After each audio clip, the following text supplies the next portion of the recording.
Assalamualaikum warahmatullahi wabarakatuh.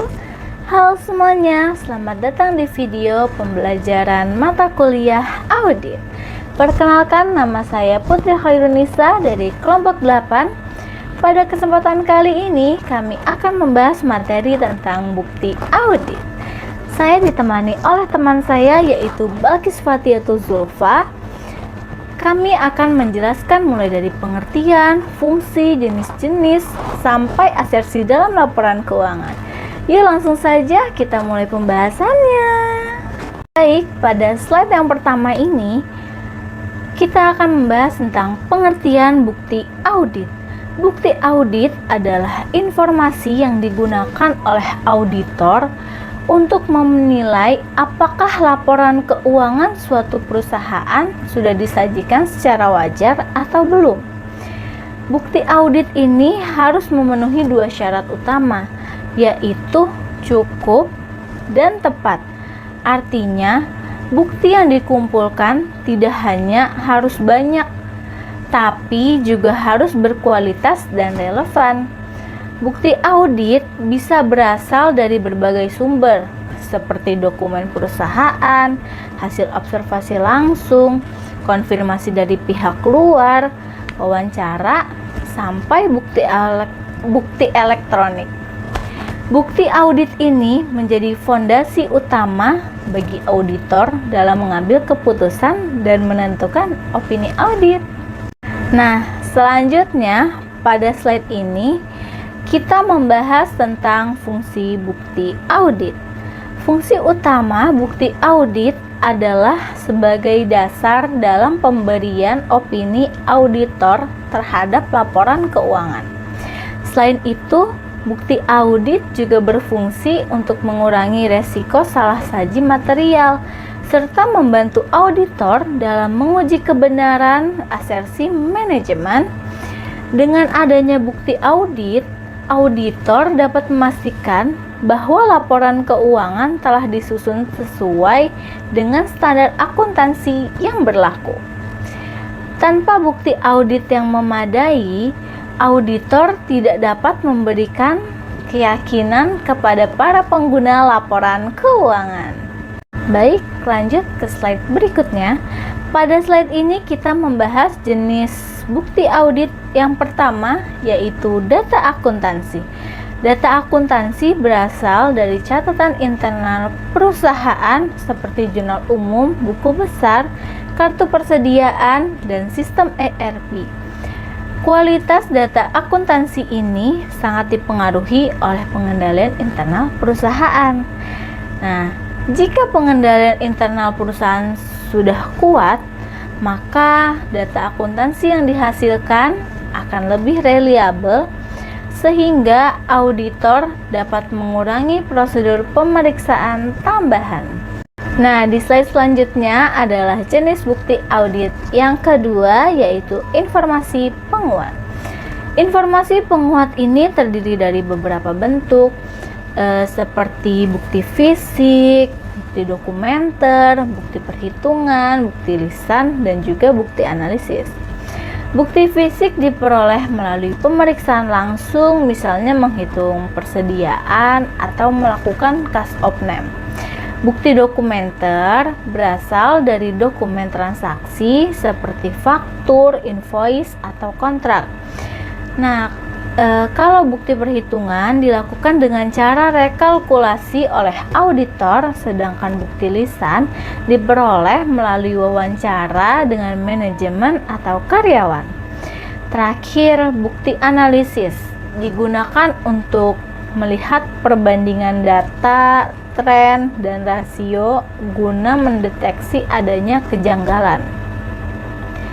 Dari semua jenis tersebut, bukti fisik dan dokumenter termasuk bukti yang paling kuat. Kenapa ayo? Karena auditor dapat melihat dan menelusurinya langsung. Halo semuanya, perkenalkan nama saya Balkis Fatiatul Zulfa. Di sini saya akan menjelaskan tentang slide asersi laporan keuangan. Slide ini menjelaskan bahwa laporan keuangan yang disusun manajemen harus memenuhi beberapa asersi. atau pernyataan dasar. Asersi kelengkapan berarti semua transaksi yang seharusnya dicatat memang sudah dicatat. Misalnya, seluruh invoice pembelian masuk ke pembukuan. Lalu ada asersi hak dan kewajiban, menegaskan bahwa aset yang dicatat benar-benar milik perusahaan dan utang yang diakui memang menjadi kewajiban perusahaan. Selanjutnya ada asersi penilaian dan alokasi, menjelaskan bahwa akun dinilai sesuai standar akuntansi PSAK menggunakan estimasi yang wajar dan alokasi yang tepat. Terakhir, asersi penyajian dan pengungkapan, menekankan bahwa akun diklasifikasikan dengan benar dan transaksi penting diungkapkan secara jelas seperti transaksi dengan pihak berelasi. Lalu ada slide kompetensi penilaian bukti audit. Slide ini membahas kriteria bukti audit yang dianggap berkompeten. Bukti audit harus relevan, artinya berkaitan langsung dengan tujuan audit, dan reliable, yaitu dapat dipercaya. Bukti yang baik sebaiknya berasal dari sumber independen, misalnya konfirmasi bank atau pihak ketiga, sehingga tidak bias. Selain itu, bukti harus tepat waktu agar mencerminkan kondisi sebenarnya dan bersifat objektif, tidak dipengaruhi kepentingan tertentu. Dalam penilaian bukti, auditor memperhatikan kecukupan, jumlah bukti yang memadai, dan ketepatan kualitas bukti yang tinggi. Karena banyak bukti saja tidak cukup jika kualitasnya rendah. Lalu ada tantangan era digital. Slide ini menjelaskan tentang tantangan audit di era digital. Bukti audit kini banyak berbentuk elektronik sehingga lebih mudah diubah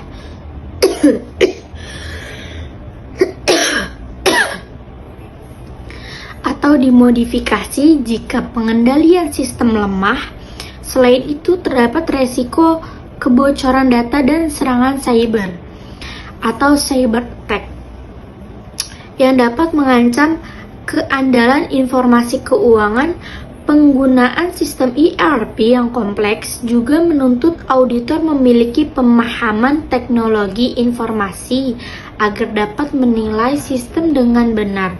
Di sisi lain, pemanfaatan cloud dan AI turut memengaruhi keandalan data, sehingga auditor harus lebih cermat dalam menilai keamanan, integritas, dan keakuratan data digital.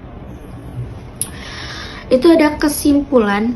Slide kesimpulan menegaskan bahwa audit merupakan dasar utama bagi auditor dalam menilai kewajaran laporan keuangan. Bukti yang dikumpulkan harus cukup dan tepat agar dapat mendukung 5 asersi utama, yaitu keberadaan, kelengkapan, hak dan kewajiban, penilaian, serta penyajian dan pengungkapan.